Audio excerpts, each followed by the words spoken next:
putting ourselves on a platform where people can see that there are opportunities.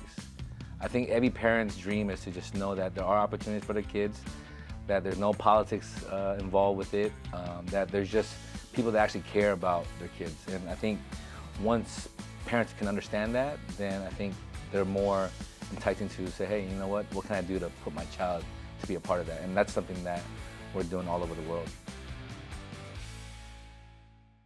Christian, the last time I spoke to you, I believe it was even on Zoom, right? Correct. At that time, you talked to us about Filipino-American Select, what you do, what you stand for as an organization.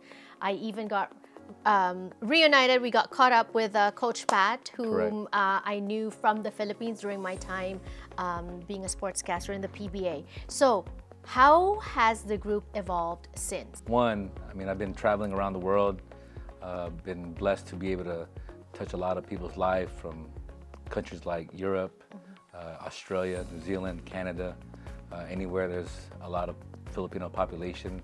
And again, the goal is to, just kind of assist them in understanding what the platform entails, and for the most part, just showing them there are opportunities in the sport that they love.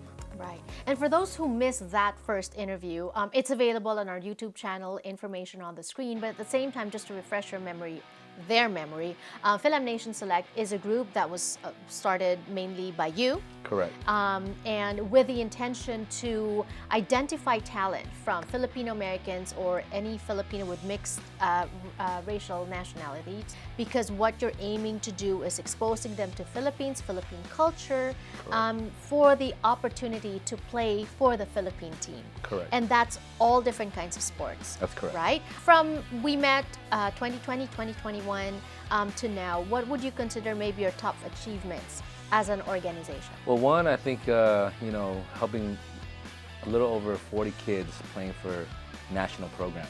Basketball, volleyball, softball, baseball, sports of those, soccer. That's one. I think number two would have to be being a part of a national program on the women's side, helping Coach Pat build a program to hopefully entice ourselves to, commit ourselves to making the Olympics one day. We were, 9 points away from making this year's Olympic, but hopefully in 2028 for Los Angeles, that would be big for us. Right. And Filipino-American Select is a nonprofit organization. It is. There's a private side to it, and there's also a nonprofit side to it as well. And then the private side to it is? This is a foundation that we started putting together so that we can kind of build our educational scholarships for high school kids that are going into college. So our goal there is to also help with the finance part, and so that they don't feel burdened about having to pay for college. And so if we can help gain scholarships for them and also give them some extra money, I think that'll be something that's worthwhile for them to experience. Right. Traveling around the world may sound glamorous and fun, but it's not. It is tiring, right? Especially when you're traveling for work, which sounds to me is what you're doing. Correct.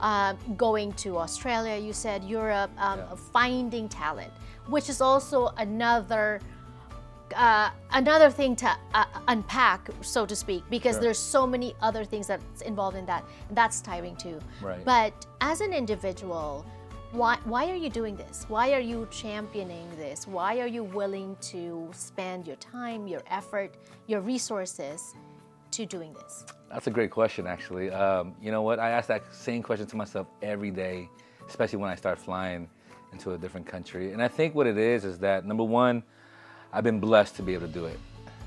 God has given me the resources to be able to fly, to be able to, connect with leaders all over the world.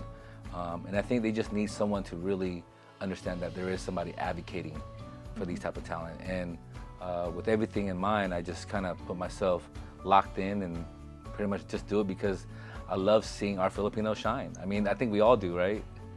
So with that being said, I think the beauty about my trips to other countries is just witnessing the talent right away. And once I can do that, then we can put them in a pool of other talent from around the world, and now really identify who could really help our Philippine country. Right.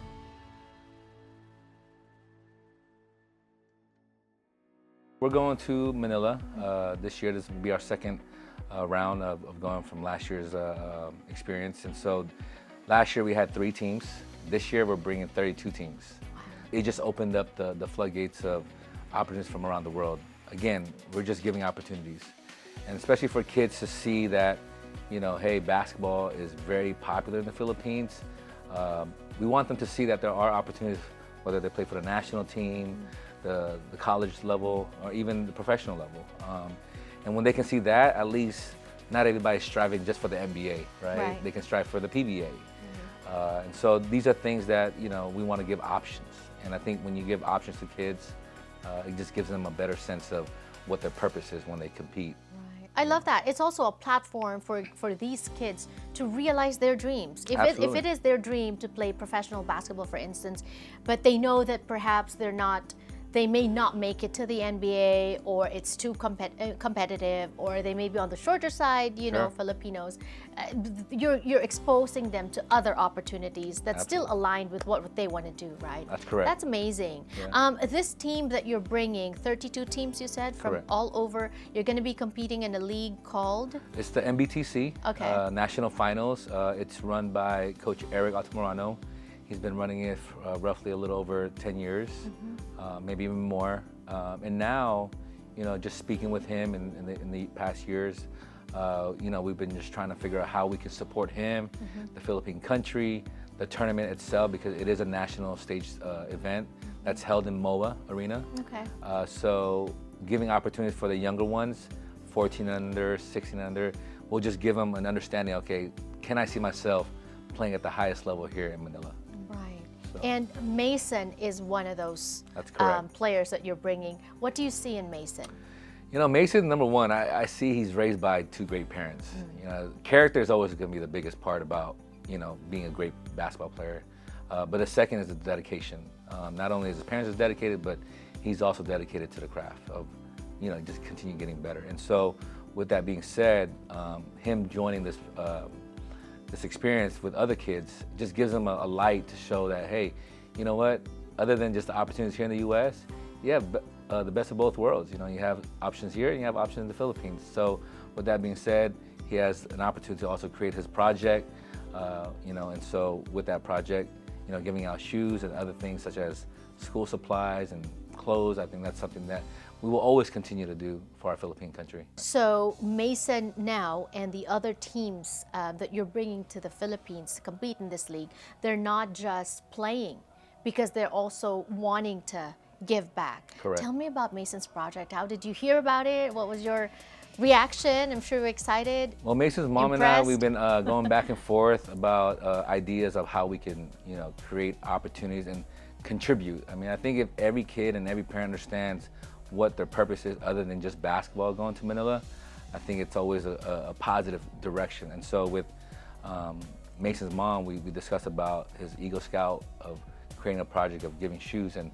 I said, hey, let's do that. I think every year will be a great thing, especially if we can ask every player that's on this trip that's going there, especially with the 32 teams times 12 players, you're looking over about 500-600 shoes. Right. So with his collection of 200 plus another 500-600, that's close to 800. And hopefully, next year we can do 2,000, and just double that. And so ideally, I know for a fact it's something positive for our country.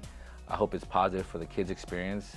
Oh, it is for sure. Yeah, I mean, you're teaching them also to give. Absolutely. And, And so with that, being said, it's just, for me, it's just heartfelt, to know that, number one, it's just organic, knowing that it's coming from their heart. It's something that they know, okay, I have these shoes, but I'm not using it anymore. Let me go and, pass it on to the next child that needs it. And guys, when you talk about shoes not being used anymore, it's not the yung super old na halos masisira na shoes, right? These are like used a few times, maybe a year, because as Mason was saying earlier, here in America, every month, every 2 months, there's a new pair that's coveted, that's being released, that's being dropped from the different brands, and imagine all that. And I understand that some even donated hard to find collectible shoes. Yes.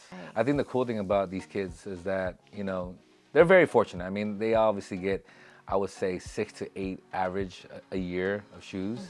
So giving 2-3 pairs of those to a less fortunate, young child who aspires to become one day a basketball player, I think it's a motivation for them. And this is just a motivation not only for Mason and the other kids that are giving the shoes, but it's a motivation for kids that are in the Philippines dreaming of also playing at the highest level. So, all right, exciting. Well, yes, it is indeed. We will end on that note. Thank you so much, and God bless you on your journey as you continue to develop this group. Please count on us here at Sojanil to give you the support that you need. Just call. Appreciate that. All right.